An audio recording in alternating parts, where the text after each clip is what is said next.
What's going on, guys? Welcome back to Wltoys Rides and Reviews. Yes, I destroyed my Wltoys 144-001. Yep. So it looks like the front hub is what gave up. It was really cold and I curbed it. So it's my fault, really. I ordered the LC Racing hubs, the full set front and back, and I'm going to see if they fit on here. Also, I ordered the Wltoys set just for the front to make sure that I had them, just in case those don't fit. But we're going to see if they fit because I paid for the whole set $15, which is about the same cost as just the front hubs right now, because they're kind of a hot commodity. They're up in price. But while I'm waiting on that, I'm going to try to do a little repair on this if I can, just to do a short run. But I'm going to convert this to brushless while I'm waiting. So here's my setup right here. I have a Ghoul RC setup. It's 3650, 4300 kV, waterproof, 60 amp ESC, 2 to 3S capable, and I have a WPL servo, which is actually a perfect fit. WPL is what these models are back here. This truck, that one, this one right here. These all have a really small micro servo in them, and it fits perfectly in here to replace this, and that's what I'm going to use. So just take a knife and just cut this little bit of tape that they got right here, and then slide the knife up in there and just pop that little ESC off, otherwise you're going to break this chassis brace. And also this power switch, that thing was just glued on there. It just snapped off, really.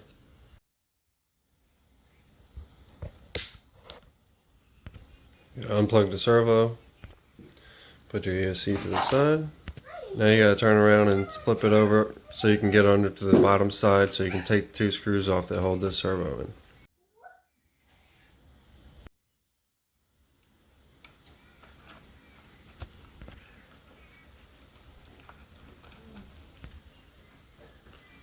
And just take that bracket off of there.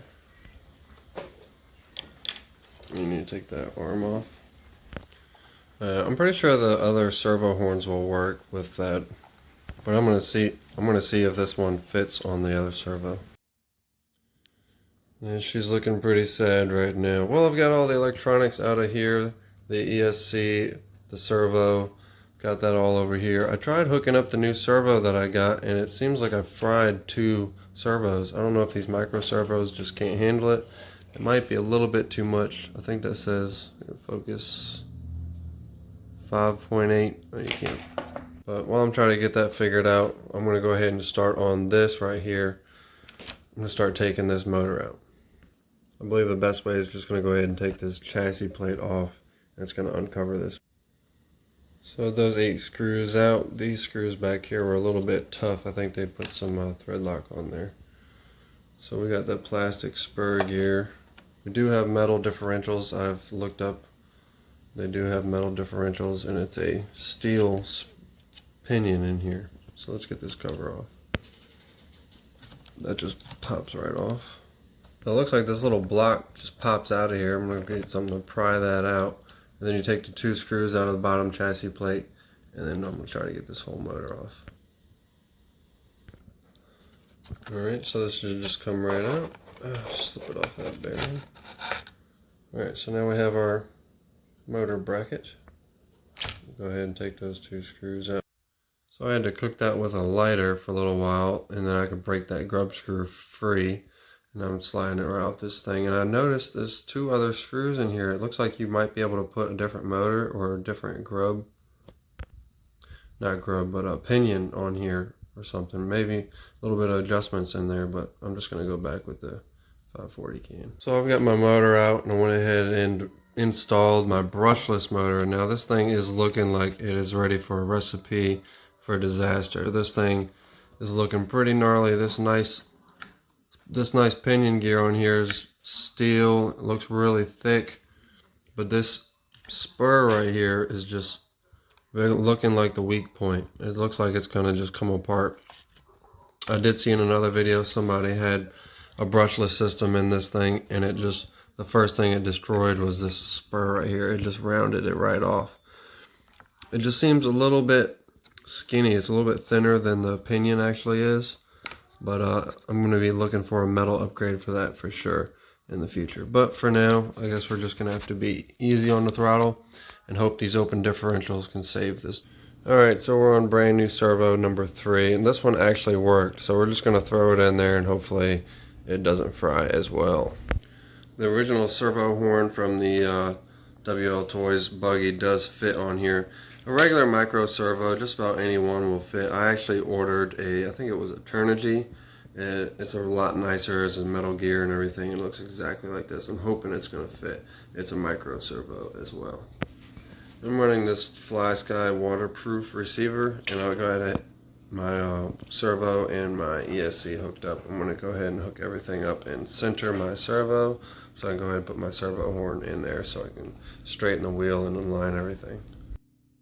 The servo bracket has these little hangers. It fits perfectly on this servo right here. I'm going to go ahead and install this. Well, there's my WPL servo installed in there. After 3 tests, on the 3rd test, it finally started jittering. This is the 3rd servo that I've had an issue with. It just keeps jittering back and forth. I don't know what's going on. I'm just having an issue with it. Somebody told me to use a voltmeter. I'm not about all that. I just like to keep it simple. If it don't work, I'm going to buy a new one. But for now, I've got it all hooked up. I had to make my own custom link because I lost this linkage right here. I don't know what happened. But that comes with the territory of I'm so busy that this build has been literally about 4 days long of me doing about 5 to 10 minutes of building when I have spare time. So now I'm going to start reassembling everything. I went ahead and put my block back in here. This actually is screwed in now. This is all ready to go. You can see my alignment is nice. It wasn't looking so nice earlier because it wasn't screwed down yet. But we're all good to go. I've actually done a few test runs. It's spinning the tires in the right direction and everything. So I'm going to go ahead and start bolting this back together and start with the chassis plate. Throw this cover in here and then lay the chassis brace over top of that. So I put my ESC, my battery, and my receiver in here all with these Velcro strips right here. So it's kind of removable. Here, I'm going to go ahead and pull this off. That way I can work with it if I need to. Also, I trimmed my chassis a little bit. You can see right here.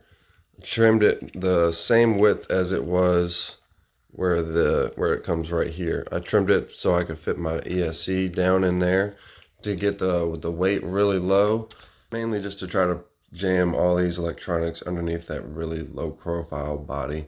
I also Velcroed this battery in here. It's just because there's really nowhere to put a strap. It's just so packed in here. There's really no room for anything right now.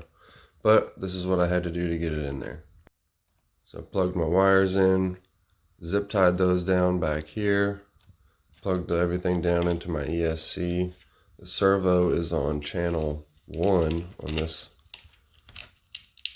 and the ESC is on channel 2. And I only have 2 channels on this right now. I do have a gyro I'm going to install. I think I'm going to install that here in the next video when I install the rest of the upgrades. Alright, there it is. I've finished assembly. This is as good as it's going to get until body posts come in. This is a very, very low profile car with everything in here is just very, very tight. There's no way I'm going to be able to fit this body on here with all of these electronics stuffed in here. It's actually hitting this top corner right here. I have some of it stuffed up in here, but there's just not enough room. But here's a quick overview of everything. Got it all buttoned up. It's close to finished product as I can get it right now. Everything does fit underneath that body pretty good, except for right over here where the main power wires for the motor are coming off the ESC. So this is going to be it for this video. I have a few more upgrades. I'll pull these over here. So that's my issue with the steering servo. I don't know why it's doing that. This is the 3rd servo I've had trouble with. But here we go. Let's give it a little bit of throttle.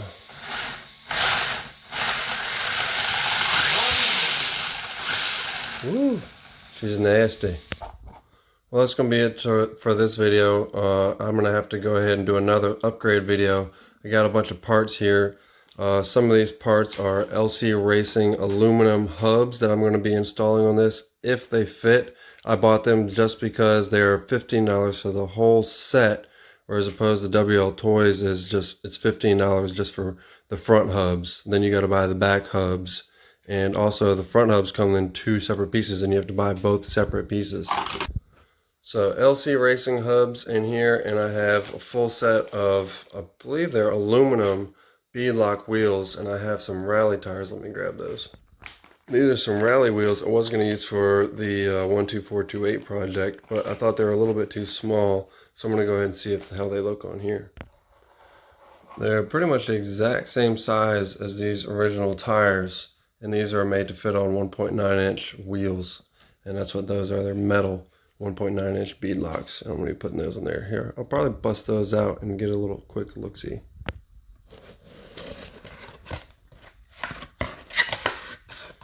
Happy, unhappy. We'll find out.